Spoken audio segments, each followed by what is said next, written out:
All right, and welcome back to the forecast card. Pretty good day. We ended up going 13-4 on this Saturday. Finally, a very solid Saturday after a couple really rough ones, but nice to be back in the win column. I really thought we were gonna have a terrible day today because it did start 3-0, and then we went on a pretty good 13-1 run after that. But first game, Penn State, just they're on my ban list. They fucking suck. Like they looked okay in the first half. They led at some point by like 15 or something, and then they just imploded. End up losing that game outright by two. Maine, terrible first half, only putting up 22 points. Really thought they'd come out with a lot more vengeance in a revenge game like this, but they shot pretty well in the second half. But it wasn't enough to fix the deficit because they weren't playing any defense. Vermont, they were due to start playing better, but I really liked this spot, at least given the revenge angle. But it is what it is. Ball State, this is one of those typical games. I think I have one of these every single day. Like even on the great days, I can't avoid them. Yeah, if you were following this game, they were up by 18 at half, and then they give up 56 points. 56 points to a Northern Illinois team. Just pathetic. Their defense did not show up. The game went to overtime. They only won by six. But yeah, I don't know how you give up 56 points to a bottom 10 team in college basketball at home in a revenge spot. That game just pissed me off. Again, maybe first half was the angle there, but yeah, they looked fucking terrible in the second half. 56 points. 56. Northern Illinois. Anyway, bullshit.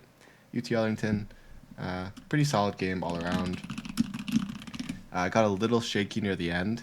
They're either winning or tied the entire game. Then in like 3 minutes left, Grand Canyon kind of just pulled away in free throws and ended up only winning by 7, thank God. But yeah, that ended up being a lot sweatier than I really thought it should have been. Sam Houston, another game that honestly should not have been sweaty. Somehow every game is sweaty for me, but they went into half up 20 points, and then they only win by 2 in a very neck and neck final few minutes. So a little sweaty. Minnesota end up winning outright, I believe.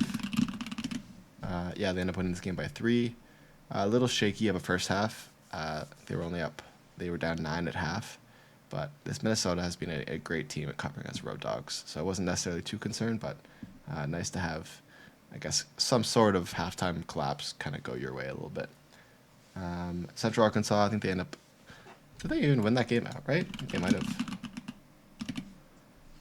Yeah, they win that game by 1. This is just a classic spot that I've been looking at a lot. Model wise, I've been kind of backdating a lot of different trends, and I've had fading teams that shoot a lot of threes in revenge spots. It's been one of the most profitable trends in college basketball, so I'm going to try to run with that. We'll see one of my plays today is that exact position. So that one was good. Longwood, they fucking suck. That one was really iffy for me. I ended up putting in like last second because the line movement was really sus, and I probably should have avoided it. I think it dropped from like -8.5 to -5 in like 1 hour, but I didn't see any injuries.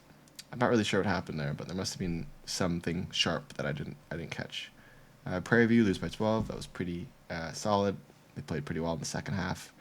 Oregon State really thought it was doomed in the first half when Pacific was shooting 60% in the first half and were tied. But Oregon State luckily pulls away and ended up winning that game by 15 or 16. UC San Diego, that was just a pretty dominant performance the entire game. They end up winning that game by like 25. Michigan State, bit of a sketchy first half, but I really liked their spot here. They end up blocking back in and winning outright against Illinois. I think they just had the size advantage. I'm surprised that the game kind of got away from them early, but solid. Troy, I think they also won outright.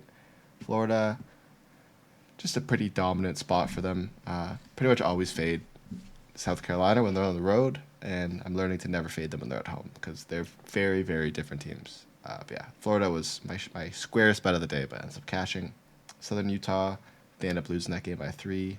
And Liberty end up winning that game by like 7 or 8. So pretty solid day all around.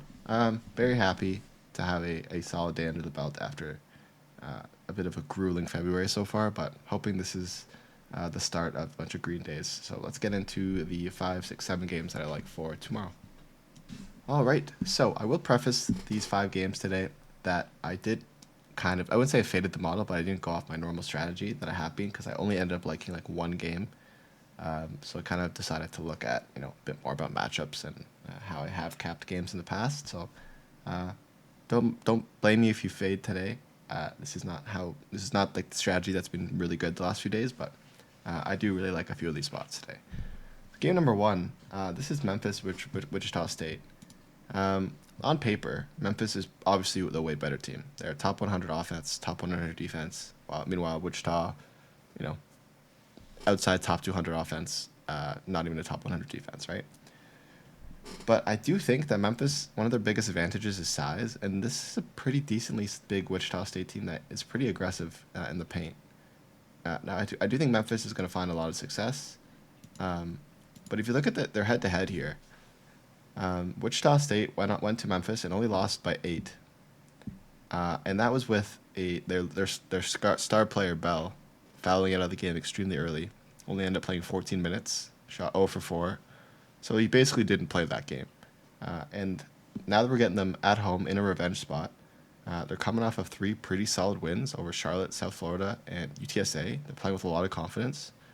And now we're getting a Memphis team that's maybe playing a little high of themselves, maybe, expecting to kind of dog walk them. But I think one of their biggest contenders in the American division is this FAU team, and that's kind of a look-ahead spot for them. Where after the Wichita State game, they're going to be playing Florida Atlantic. I think, in my opinion, that's the biggest game for their potential chances of ranking higher up because. One of their biggest problems with the ranking is that they just don't play very hard competition. That's just the unfortunate reality of the division they're in. Maybe they need to change divisions, but I think Wichita State keeps it around. I think they want revenge at home.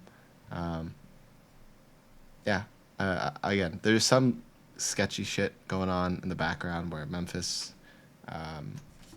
was kept outside the top 25 AP polls, and maybe they're going to be extra motivated here to prove that they're a really good team. But I do like this revenge spot here, which the Wichita's team. And I think Bell's actually going to put up some points.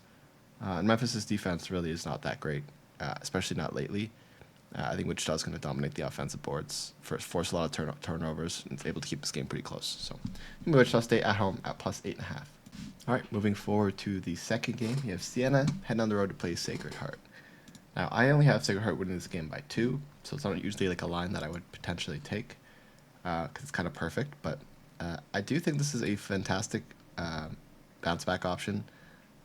This is kind of fits in the trend that I've been tracking a lot, which is combining 3-point shooting teams going back at home on a revenge spot. And Sacred Heart, they're a team that shoots a lot of threes. They shoot over 44% of their shots are from deep, and that's one thing that Siena does not defend well. They're almost bottom 300 in 3-point defense. And Sacred Heart just got absolutely crushed by the Siena team last time they played.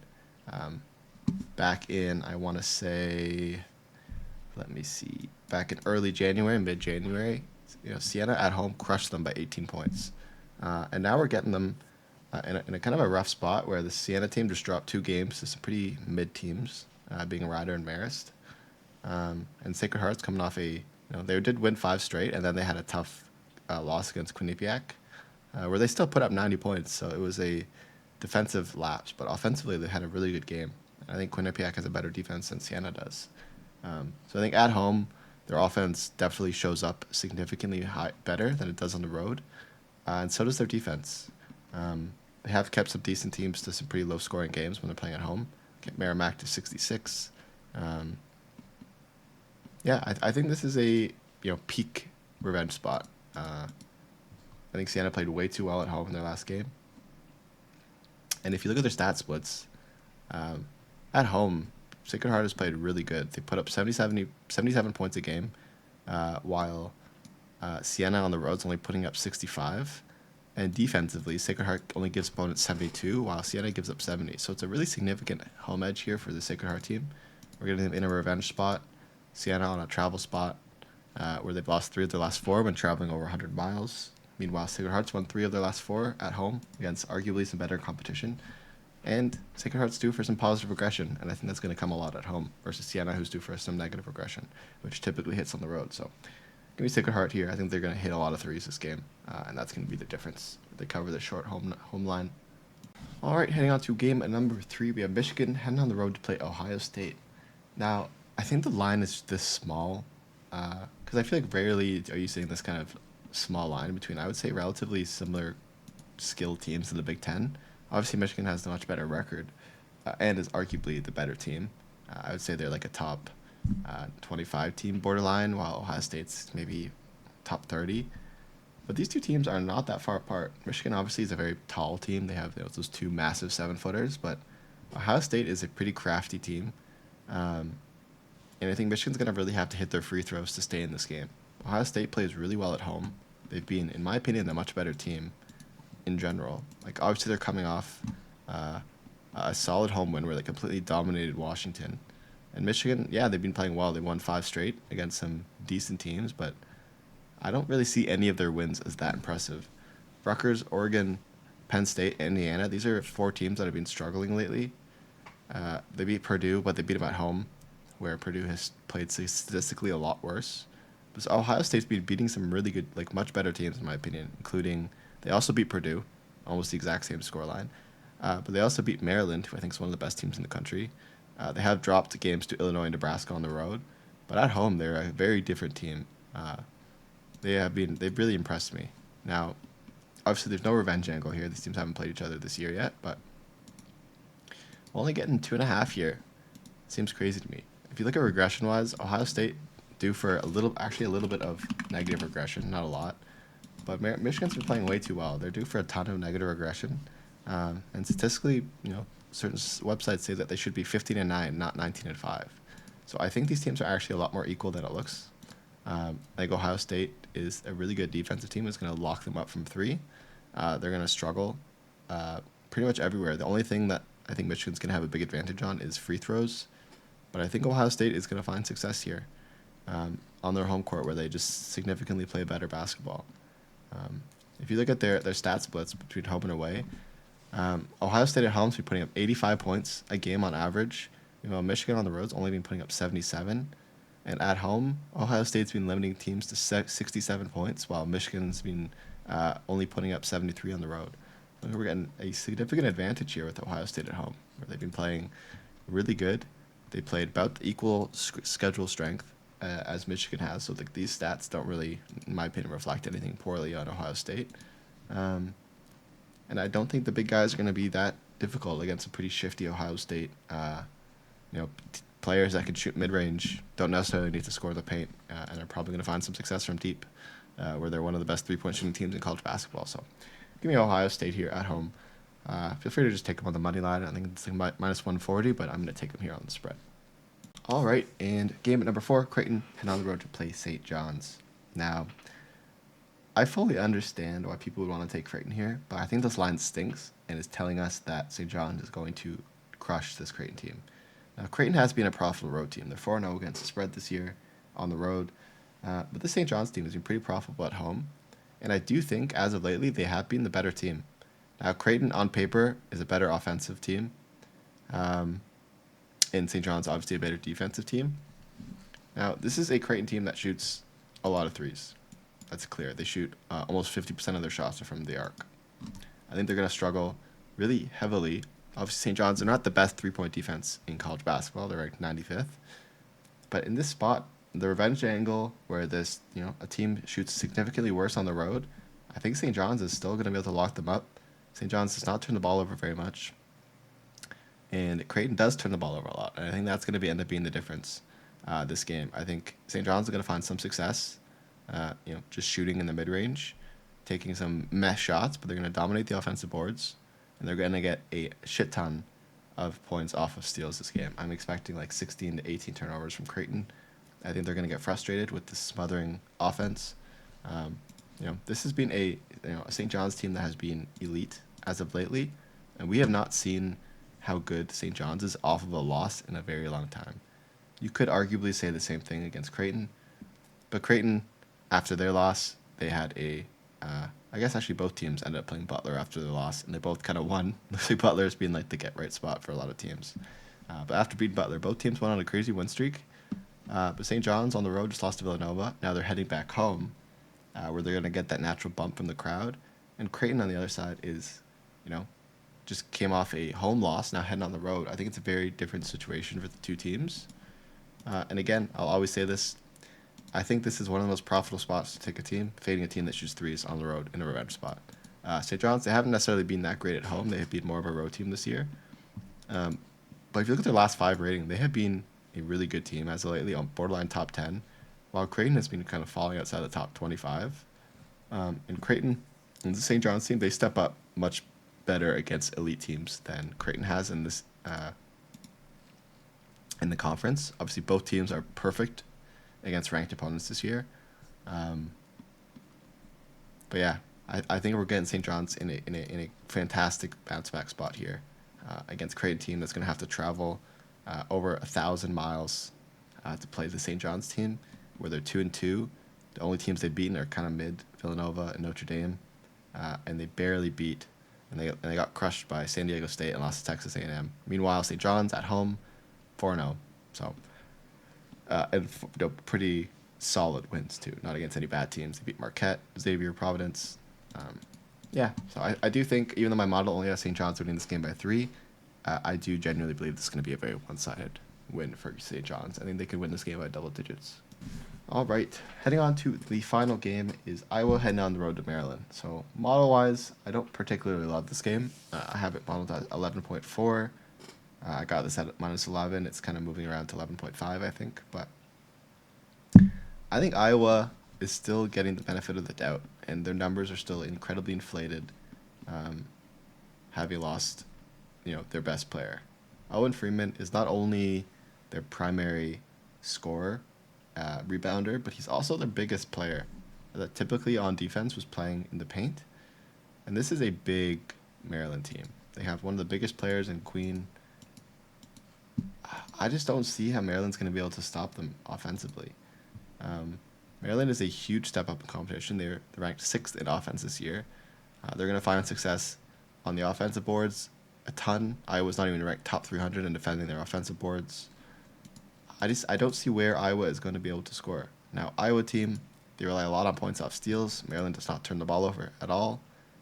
And this Iowa team, they shoot a lot in the paint. They shoot a lot in mid-range. But again, I'm looking at these numbers, and they're all inflated, assuming they had their best player. So these numbers are probably not even in the top 50s for almost any of these stats. Maryland also doesn't foul at all. So they're not going to get to the line. I'm just not seeing where Iowa is going to be able to keep this game close. If you look a little bit deeper on paper, one of the things that really jumped out to me in this specific matchup, if you look at their power ratings, when Iowa has to step up, their worst matchup so far in college basketball is the top 25 teams. If you look at any of their other power ratings, they're like a mid-team, 40s, 50s, top 10 even. But when they have to play a top 25 team, they fall to their ranked top 100 team. And this is a Maryland team that has played much better at home. They become almost a top 10 team at home. Iowa almost falls to the top 100 on the road. And again, all of these stats are still, for the most part, including their star player who's missing. So I just don't really see a world here where Iowa is going to be able to stay competitive. Obviously, it's possible maybe Maryland lets them back in the game. But the last 2 games these 2 teams played in 2024, Maryland dominated both of those games. Well, I wouldn't say dominated, but they covered in both of those games. And Maryland is they're just too big. They've won their last 4 games at home.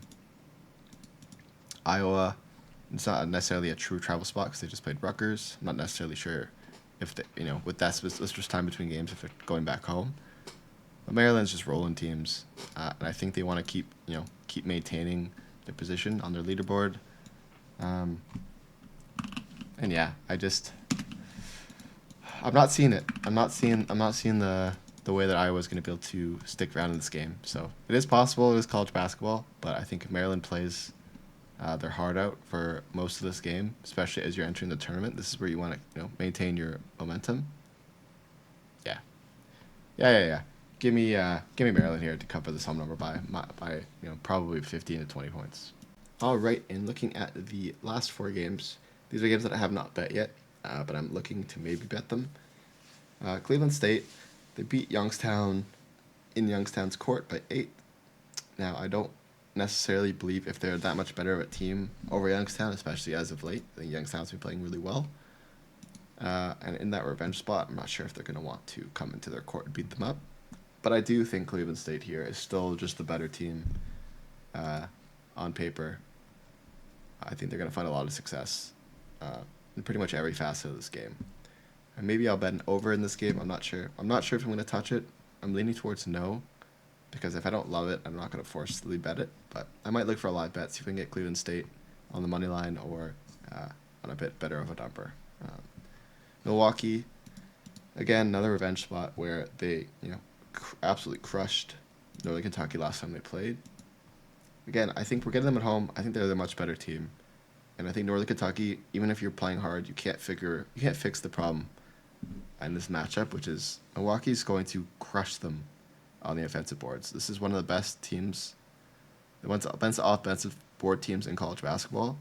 They basically just shoot up a ton of mid-range three-point shots, and then they get the rebounds like almost every time, and they convert them. So I think that's going to be the difference. I think -6 is still not enough. Now that we're getting them at home, yeah, I'm not sure if I'm going to bet this one either. I might, but I'm kind of scared to bet those revenge spots. And these last two, these are, I'm going to say model meh is what I'm calling them, but these are games my model really liked, but I don't necessarily trust them. Canisius is not that good of a team in any regard. We're getting them at home at a pretty good number. Mount St. Mary's is due for a ton of negative regression. Canisius is due for a lot of positive regression. Typically, I think why we're getting this kind of number. But Mount St. Mary's has been playing pretty well lately, and Canisius has not been. So I'm not really sure if I want to touch this one. I probably won't. And Northwestern, I just don't really trust them now that they've lost their 2 lead scorers. I know we're getting them at home, but Nebraska just came off a tough loss against it's Maryland. I don't know if they're going to come out hot here against a really undermanned Northwestern team. So we'll see. Northwestern's defense is just a little bit too Swiss cheesy for me to bet it.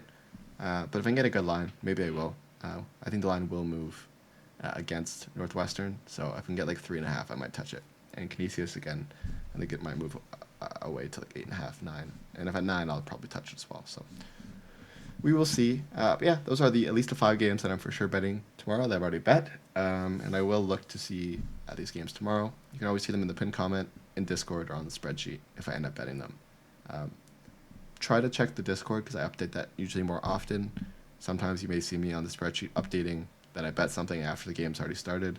If I do that, it's because I already posted on Discord like 25 minutes ago and I just forgot to update it on the spreadsheet, which is where I typically track all of my units. So I kind of have to update it there. But I'll try to get better at updating on the spreadsheet first, just so people think I'm not just inflating my numbers. But yeah, if you have any questions, any concerns about any of the games, let me know. But yeah, hopefully we have a solid day tomorrow and keep this momentum going. I'll see you guys all tomorrow.